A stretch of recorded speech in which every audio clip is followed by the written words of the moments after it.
সোমবার মালদা মেডিকেলের trauma care ভবনে বিশ্ব এইডস দিবস উদযাপন করল মালদা জেলার স্বাস্থ্য দপ্তর এবং মালদা মেডিকেল কর্তৃপক্ষ। এদিন প্রদীপ প্রজ্বলন করে অনুষ্ঠানের আনুষ্ঠানিক উদ্বোধন হয়। অনুষ্ঠানের পর বেলুন উড়িয়ে এবং ট্যাবলো সহকারে সচেতনতামূলক মিছিল মেডিকেল চত্বর পরিক্রমা করে। তাছাড়াও জনসাধারণের মাঝে এইডস সম্পর্কে সচেতন করতে লিফলেট বিলি করা হয়। তাছাড়াও বিশেষ এই দিনে প্রতি ছাত্রছাত্রীরা অঙ্কন প্রতিযোগিতায় অংশগ্রহণ করে। এই দিনের কর্মসূচিতে উপস্থিত ছিলেন জেলা মুখ্য স্বাস্থ্য আধিকারিক সুদীপ্ত ভাদুরী, সহকারী মুখ্য স্বাস্থ্য আধিকারিক অমিতাভ মণ্ডল সহ অন্যান্য আধিকারিক ও নার্সিং পড়ুয়ারা।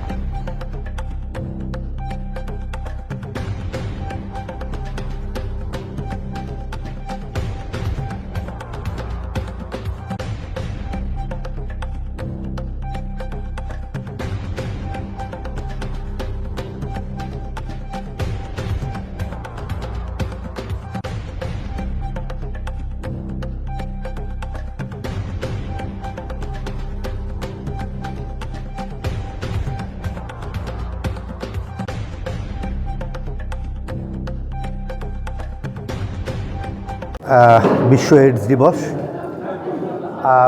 ভারতবর্ষ এখন ন্যাশনাল এইডস কন্ট্রোল প্রোগ্রামের একের পর এক ফেজ অতিক্রম করে এনএসিপি ফেজ 5-এর মধ্যে আমরা এখন চলছি। এখন আমাদের লক্ষ্য শুধুমাত্র এইডস কন্ট্রোল নয়, আগামী দিনের এইডস মুক্ত ভারতবর্ষের দিকে এগিয়ে যাওয়া। 1930 সালে যদি আমরা এইডস মুক্ত ভারতের একটা স্বপ্ন আমরা দেখছি, সেটা দেখার জন্য এখন আমাদের শপথ হচ্ছে যেখানে যে গ্যাপগুলো তৈরি হয়েছে, প্রত্যেকটা এইচআইভি পজিটিভ মানুষের প্রপার কেয়ার,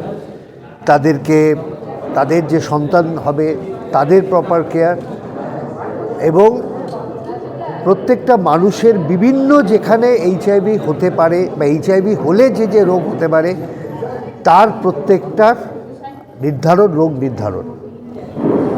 মালদা জেলায় মোটামুটিভাবে প্রায় 3100 মতো আমার এইচআইভি পজিটিভ ভাই বোনেরা আছেন, মা সন্তান নিয়ে।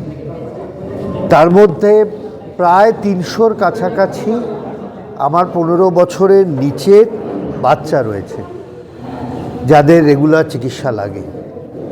আমার ART centre Malda medical college, তার মেডিকেল অফিসার ইনচার্জও এখানে রয়েছেন, ডাক্তার রণবীর বোস।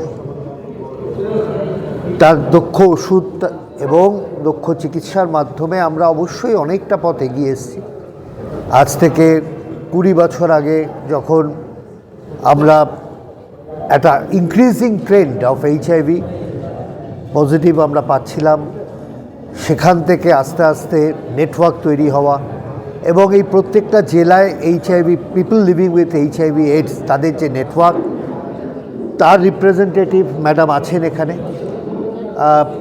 এই যে একসঙ্গে কাজ করতে করতে এখনও আমাদের এইচআইভির যে ইনক্রিজিং ট্রেন্ড সেটাকে আমরা কন্ট্রোল করতে পেরেছি। অন্যতম কয়েকটা বিষয় অবশ্যই ভাবতে হবে। যদি কারো আমাদের মালদা জেলা যেহেতু কালাজার এন্ডেমিক এলাকা, সুতরাং যদি কারো নতুন কালাজার রুগী পেরোয় তার এইচআইভি চিকিৎসা এবং এইচআইভি পেশেন্টদের কালাজারের নির্ধারণ। যে কোনো টিবি রোগ পাওয়া গেলে, আমার ডিটিও সাহেব পাশেই আছে, যে কোনো টিবি রোগী যদি ডিটেক্ট হয় তার এইচআইভি টেস্ট ম্যান্ডেটারিলি করা। এইচআইভি পেশেন্টদের আবার টিবি হওয়ার সম্ভাবনা থাকে, তাতেই মৃত্যু ঘটে। ম্যাক্সিমামই তো ক্রনিক রোগে তাদের ইমিউনিটি কমে যাওয়ার জন্য মৃত্যুগুলো ঘটে। তার আর্লিয়েস্ট ডিটেকশন এবং তার চিকিৎসার ব্যবস্থা করা, এবং প্রত্যেকটা জায়গায় যেখানে যেখানে সামান্যতম গ্যাপ আসছে, কারো চিকিৎসার প্রবলেম হচ্ছে, কারো চিকিৎসার ডিলে হচ্ছে, কারো চিকিৎসা নেগলিজেন্স হচ্ছে ডিউ টু এইচআইভি, সেটাকে অ্যাড্রেস করা। এই প্রত্যেকটা জায়গায় যদি আমরা অ্যাড্রেস করতে পারি, এবং যে শিশু এখনও ভূমিষ্ঠ হয়নি কিন্তু মায়েদের এইচআইভি পজিটিভ আছে, তাদের প্রপার যত্ন নিয়ে তাদেরকে যাতে জীবনটা সুস্থভাবে বাঁচতে পারে। কারণ আমরা অনেক এগিয়ে এসেছি, এখন যে এইচআইভি নিয়ে বাঁচা যায়, এইডস নিয়ে বাঁচা যায়, এটা এইডস তো একটা বিভিন্ন রোগের সব মানে একটা কম্পোজিশন। সেই রোগগুলোর থেকে যে মানুষকে বাঁচিয়ে রাখা যায় এর এখন প্রমাণ। আগেকার মতো আর প্রচার করতে হয় না যে এইটা নিয়ে আর অচ্ছুতের ব্যাপার নেই, এটা নিয়ে কিভাবে ছড়ায় আমরা এখন সব জানি। এখন আমাদের লক্ষ্য হচ্ছে রোগটার থেকে ভারতবর্ষ তথা পশ্চিমবঙ্গ তথা মালদা জেলাকে বের করে আনা। তো প্রত্যেকটা জিনিসেরই এন্ড টার্গেট নিয়ে পশ্চিমবঙ্গে চলছি আমরা। তো আমরাও চেষ্টা করব এইডস মুক্ত পশ্চিমবঙ্গ, এইডস মুক্ত মালদা আগামী 2030 সালের মধ্যে আমাদের উপহার দেওয়ার জন্য।